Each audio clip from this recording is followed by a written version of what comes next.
Bonjour, aujourd'hui on va s'intéresser à une maladie assez fascinante et déroutante, la myasthénie.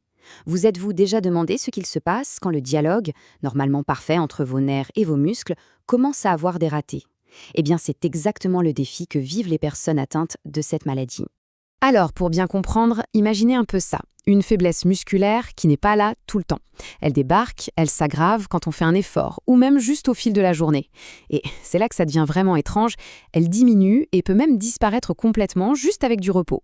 C'est ce paradoxe qui est vraiment au cœur de la myasthénie. Cette faiblesse qui fluctue, qui va et qui vient, c'est vraiment la signature de la maladie. Mais concrètement, ça se manifeste comment dans la vie de tous les jours? Allons voir d'un peu plus près. Bien souvent, les tout premiers signes apparaissent au niveau des yeux. Une paupière qui tombe, ce qu'on appelle un ptosis, ou alors on se met à voir double. Mais la faiblesse peut s'étendre. Parler peut devenir difficile, on articule mal, avaler peut devenir un vrai problème avec des risques de fausse route. Les bras, les jambes peuvent manquer de force. Et dans les cas les plus sérieux, ce sont les muscles de la respiration qui sont touchés, et là, chaque souffle devient un effort. C'est une urgence médicale. Le mot médical pour décrire ça, c'est la fatigabilité. Attention, ce n'est pas la fatigue qu'on ressent tous après une grosse journée. Non, non.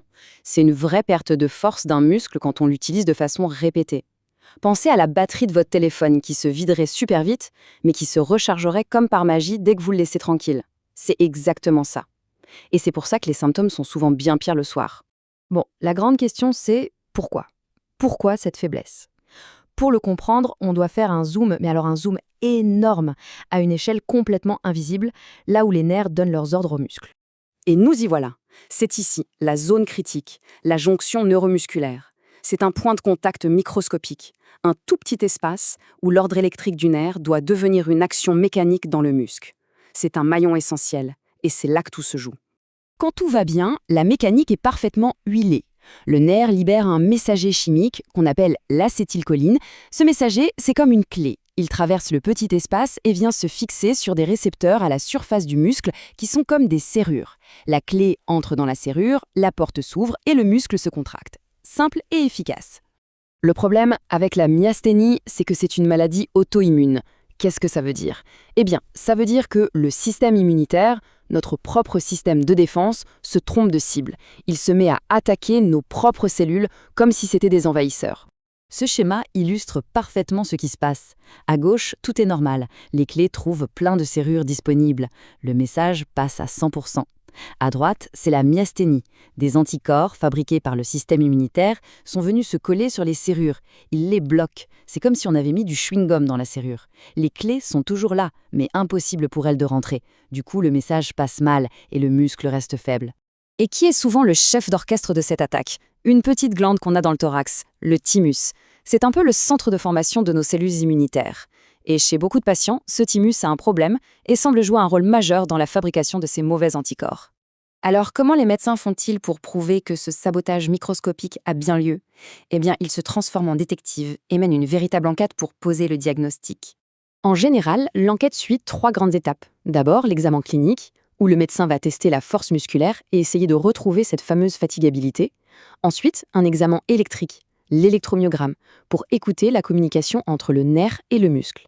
Et enfin, une prise de sang, pour trouver la preuve irréfutable, les anticorps. L'électromyogramme, ou EMG, est très parlant. On envoie de petites stimulations électriques répétées au nerf et on enregistre la force de la réponse du muscle. Regardez ce graphique. Chez une personne qui a une myasthénie, on voit que la réponse du muscle diminue à chaque stimulation. C'est cette chute progressive qu'on appelle un décrément, et c'est la signature électrique de la maladie. La prise de sang, c'est l'étape de la confirmation. C'est là qu'on trouve les coupables, les anticorps. Dans la grande majorité des cas, on va trouver les anticorps qui s'attaquent aux récepteurs de l'acétylcholine. Chez d'autres, on en trouvera des plus rares, comme les antimusques. Leur présence, c'est la preuve que le diagnostic est le bon. Et pour boucler l'enquête, on fait un scanner du thorax. L'objectif est simple, aller jeter un œil au thymus. Est-ce qu'il y a une anomalie ou une tumeur qu'on appelle un thymome? C'est une info capitale qui va aider à décider de la meilleure stratégie de traitement. Une fois le diagnostic confirmé, on peut passer à l'action. Et heureusement, il existe tout un arsenal de traitements pour lutter contre la maladie et ses symptômes. On peut classer les traitements en 4 grandes approches. D'abord, le traitement symptomatique qui aide le message à mieux passer. Ensuite, le traitement de fond, qui va essayer de calmer le système immunitaire. Il y a aussi l'option chirurgicale, où on enlève le thymus, et enfin les traitements d'urgence pour les situations les plus critiques. Le traitement symptomatique est souvent la première étape. Ces médicaments, les anticholinesterasiques, fonctionnent sur une idée assez simple. Puisqu'on a beaucoup de serrures qui sont bouchées, on va inonder la zone avec des tonnes de clés. En augmentant la quantité d'acétylcholine, on maximise les chances que le message arrive à passer dans les récepteurs qui sont encore libres. Mais pour s'attaquer à la racine du problème, il faut calmer le système immunitaire. C'est le boulot des traitements de fond, comme les corticoïdes ou d'autres immunosuppresseurs. Leur but, c'est de freiner le système immunitaire pour qu'il arrête de produire ses anticorps. C'est un peu comme dire à l'armée de notre corps d'arrêter de tirer sur ses propres troupes. En cas de crise grave, surtout s'il y a des difficultés respiratoires, il faut des solutions rapides et puissantes. On peut alors faire un grand nettoyage du sang. Soit par plasmaphérèse, c'est une sorte de filtre qui retire les mauvais anticorps, soit en injectant des immunoglobulines, qui vont aller neutraliser les anticorps qui posent problème. Pour terminer, voyons ensemble quelques points vraiment essentiels à connaître pour vivre avec une myasthénie au quotidien.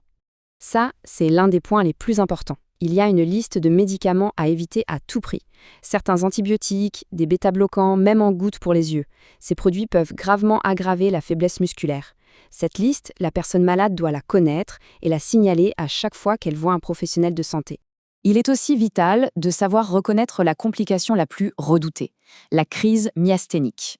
C'est une aggravation très rapide et très forte des symptômes, surtout au niveau de la respiration et de la déglutition.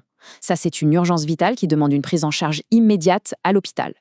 Pour conclure, la myasthénie est vraiment un exemple frappant qui nous rappelle à quel point notre système immunitaire est puissant, mais aussi complexe. C'est une formidable machine de défense, mais qui parfois peut se dérégler. Et ça nous laisse avec l'une des questions les plus profondes de la biologie: comment notre corps fait-il à chaque instant la différence entre ce qui lui appartient, le soi, et ce qui est étranger, le non-soi?